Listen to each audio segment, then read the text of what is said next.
Other things I keep in the artifact room are wallpaper and linoleum samples that were removed during the restoration. The wallpaper and the plaster parts of the house were glued on, and I didn't try to separate the layers, as I only wanted a record of the patterns. The front parlor had 11 layers of wallpaper.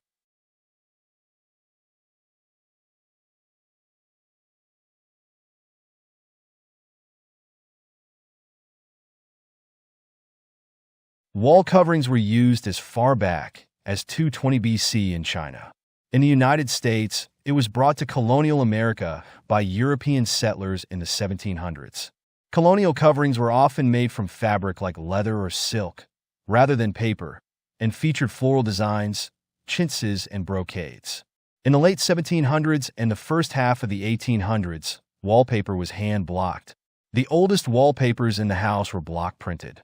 Block printing required the maker to carve, then ink a wood block, then press it onto the paper. Each new color and section of pattern required a new carved block or an applique. You can see both in these oldest papers. Wallpaper was used in all the original rooms in the house. It was glued onto the smooth surface of the plaster. In the later Victorian era, when some rooms were added, a common technique was to tack fabric to the 1x12 horizontal wallboards, then glue the wallpaper to the fabric. This was done in a new wall in the back of the dining room, and an addition that was grafted onto the dining room.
Linoleum was invented by Frederick Walton in 1855.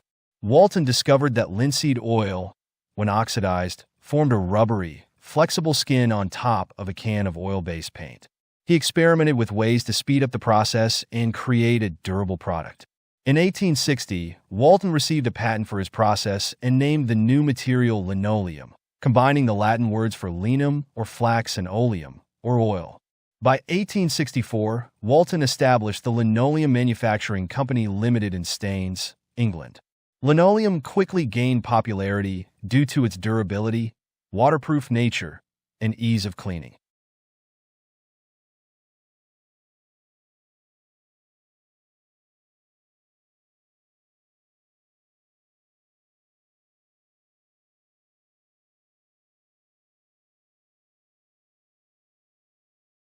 On the opposite side of the sitting room from the artifact room is what was the original downstairs bedroom.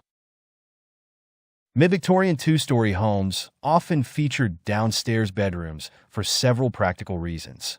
Having a bedroom on the ground floor made it easier for elderly family members or those with mobility issues to avoid climbing stairs. They could be cooler in the summer, providing a more comfortable living environment. They could also serve as guest rooms, nurseries, or even home offices, offering flexibility in how the space was used. This room has most likely been used for several different purposes, depending on the needs of the many families that owned the house over the years. We know that Margaret Voss used it for a game room and a music room. After the McFarlane inheritors split the house into 3 apartments, there was only the 1 bedroom and bathroom that was the East Side Porch Edition, so it may have been a guest room.